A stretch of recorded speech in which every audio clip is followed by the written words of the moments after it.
श्रीमन्नारायण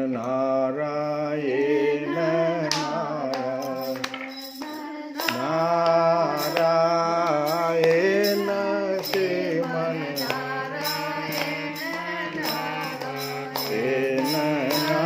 नारायण श्रीमन्नारायण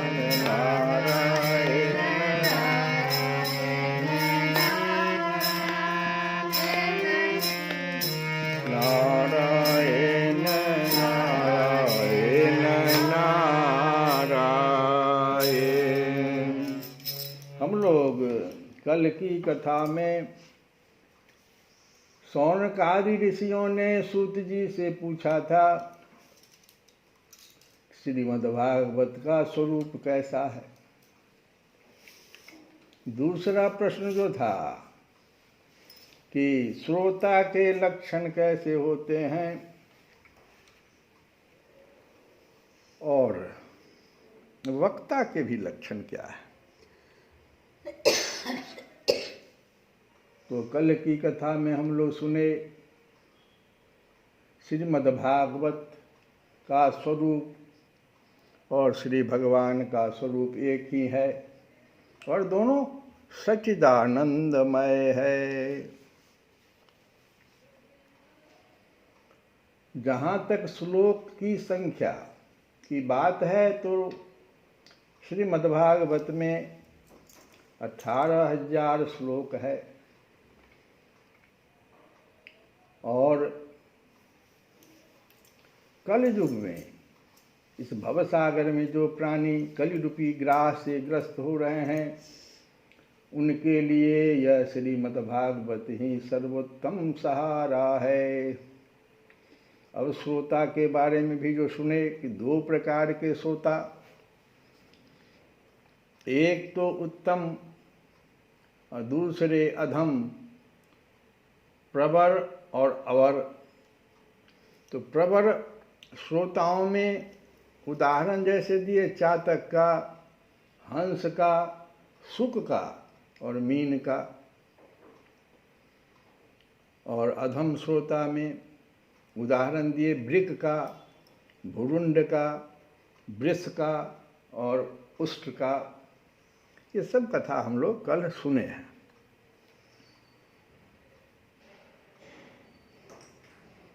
अब आगे कहते हैं सूत जी कि जो वक्ता के सामने उन्हें विधिवत प्रणाम करके बैठे और अन्य संसारी बातों को छोड़कर केवल श्री भगवान की लीला कथाओं को ही सुनने की इच्छा रखे, समझने में अत्यंत कुशल हो, नम्र हो, हाथ जोड़े रहे, शिष्य भाव से उपदेश ग्रहण करे और भीतर श्रद्धा तथा विश्वास रखे।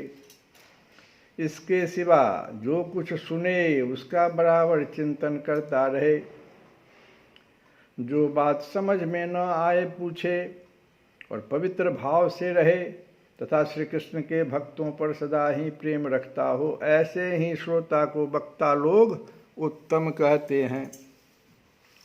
उत्तम श्रोता।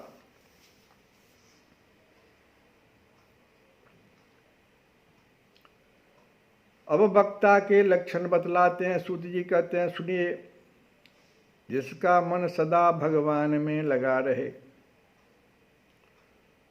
जिसे किसी भी वस्तु की अपेक्षा न हो, जो सबका सुहृद और दीनों पर दया करने वाला हो तथा अनेकों युक्तियों से तत्व का बोध करा देने में चतुर हो, उसी वक्ता का मुनि लोग भी सम्मान करते हैं। हे विप्रगण सुनो, अब मैं भारतवर्ष की भूमि पर श्रीमद्भागवत कथा का सेवन करने के लिए जो आवश्यक विधि है उसे बतलाता हूँ। अब विधि बता रहे हैं।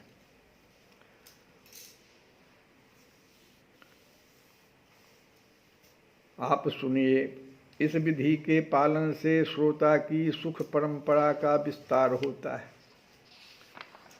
श्रीमद्भागवत सेवन 4 प्रकार से किया जाता है। पहला सात्विक, फिर राजस, तामस और निर्गुण, जिसमें यज्ञ की भांति तैयारी की गई हो, बहुत सी पूजा सामग्रियों के कारण जो अत्यंत शोभा संपन्न दिखाई दे रहा हो और बड़े ही परिश्रम से बहुत उतावली के साथ 7 दिनों में ही जिसकी समाप्ति की जाए, वह प्रसन्नता पूर्वक किया हुआ श्रीमद्भागवत सेवन राजस कहलाता है। एक या 2 महीने में धीरे धीरे कथा के रस का आस्वादन करते हुए बिना परिश्रम के जो श्रवण होता है, वह पूर्ण आनंद को बढ़ाने वाला सात्विक सेवन कहलाता है।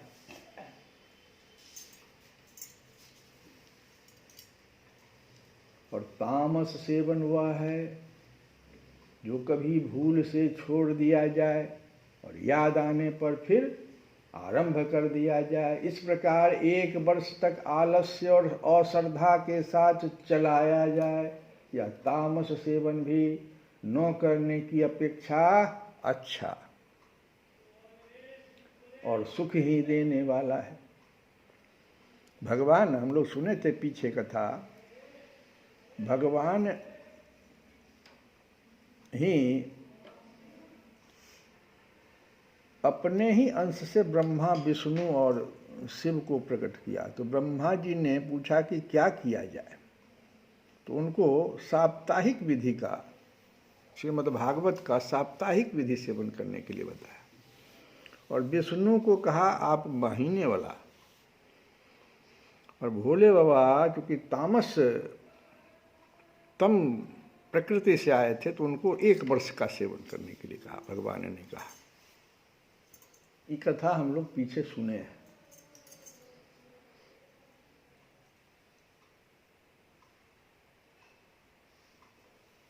तामस सेवन भी न करने की अपेक्षा, आप एकदम न कीजिए, कुछ कथा न सुनिए, न करिए, उससे अच्छा है कि आप तामस विधि से भी सेवन करके और सुख, ये अच्छा और न करने वालों की अपेक्षा अच्छा और सुख ही देने वाला है। जब वर्ष, महीना और दिनों के नियम का आग्रह छोड़कर सदा ही प्रेम और भक्ति के साथ श्रवण किया जाए, ये सब तो ऊपर वाला जितना हुआ इसमें वर्ष, महीना और दिन का नियम बना दिए।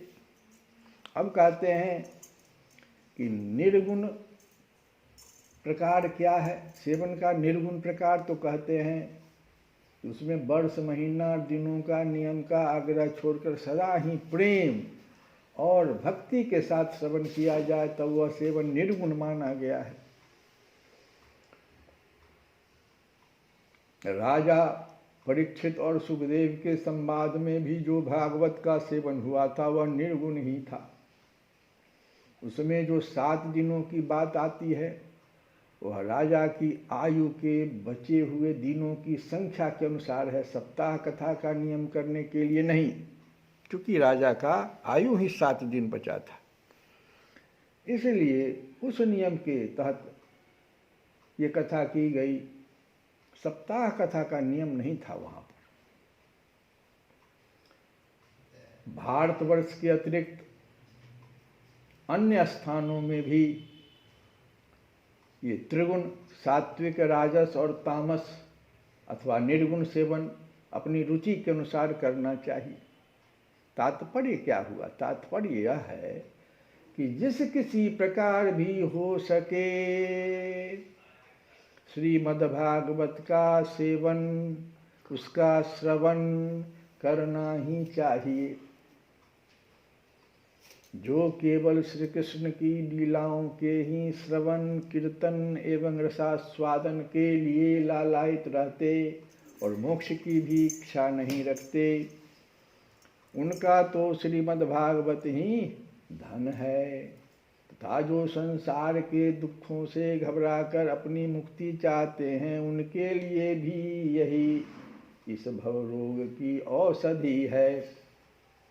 अतः इस कलिकाल में, सूत जी कह रहे हैं कि इस कलिकाल में इसका प्रयत्न पूर्वक सेवन करना चाहिए। इनके अतिरिक्त जो लोग विषयों में ही रमन करने वाले हैं, सांसारिक सुखों की ही जिन्हें सदा चाह रहती है, उनके लिए भी अब इस कल युग में सामर्थ्य, धन और विधि विधान का ज्ञान न होने के कारण कर्म मार्ग से मिलने वाली सिद्धि अत्यंत दुर्लभ हो गई है। यज्ञ आदि से जो सिद्धि मिल जाती है वो कल युग में संभव नहीं है, कुछ भी शुद्ध नहीं है। ऐसी दशा में उन्हें भी सब प्रकार से अब इस भागवत कथा का ही सेवन करना चाहिए। हम लोग भजन सुनेंगे।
भगवान से हमेशा कुछ भक्ति ही मांगनी चाहिए।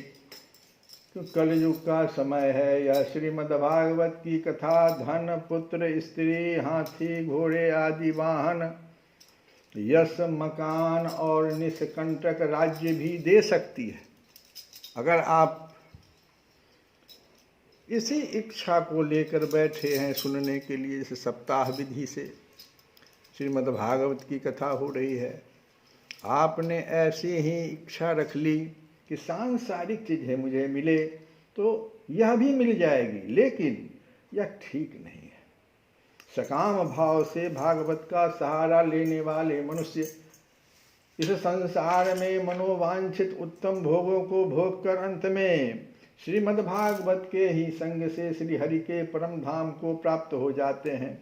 जिनके यहाँ श्रीमद्भागवत की कथा वार्ता होती हो तथा जो लोग उस कथा के श्रवण में लगे रहते हों, उनकी सेवा और सहायता अपने शरीर और धन से करनी चाहिए। उन्हीं के अनुग्रह से सहायता करने वाले पुरुष को भी भागवत सेवन का पुण्य प्राप्त होता है। कामना दो प्रकार की हो सकती है, या तो सांसारिक कामना होगी, धन पुत्र स्त्री हाथी घोड़े वाहन यश मकान निष्कंटक राज्य, या श्री कृष्ण की कामना की जाती है, मुझे श्री कृष्ण मिल जाए। ये कामना दो प्रकार की हो गई। श्री कृष्ण के सिवा जो कुछ भी चाहा जाए यह सब धन के अंतर्गत ही आता है। अगर धन कहा गया श्री कृष्ण और धन, तो श्री कृष्ण के अलावे सिवा जो कुछ भी चाहा जाए वह सब धन के अंतर्गत है। उनको उसको धन संज्ञा कहते हैं। श्रोता और वक्ता भी दो प्रकार के माने गए हैं, एक श्री कृष्ण को चाहने वाले और दूसरे धन को चाहने वाले।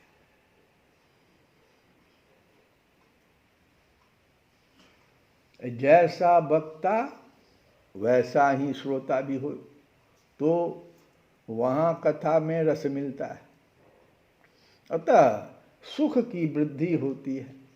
यदि दोनों विपरीत विचार हों तो रसाभास हो जाता है, अतः फल की हानि होती है।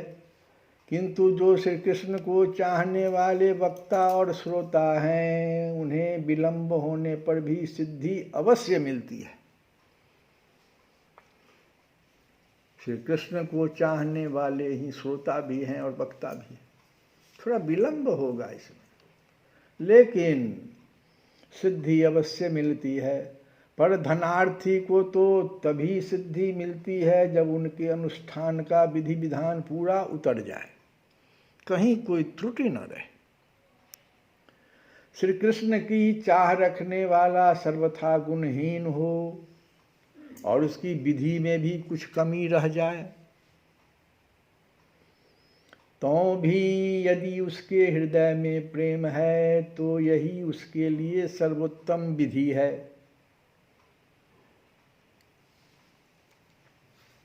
सकाम पुरुष को कथा की समाप्ति के दिन तक स्वयं सावधानी के साथ सभी विधियों का पालन करना चाहिए। और यह नियम जो है भागवत कथा के श्रोता और वक्ता दोनों को ही पालन करने योग्य है।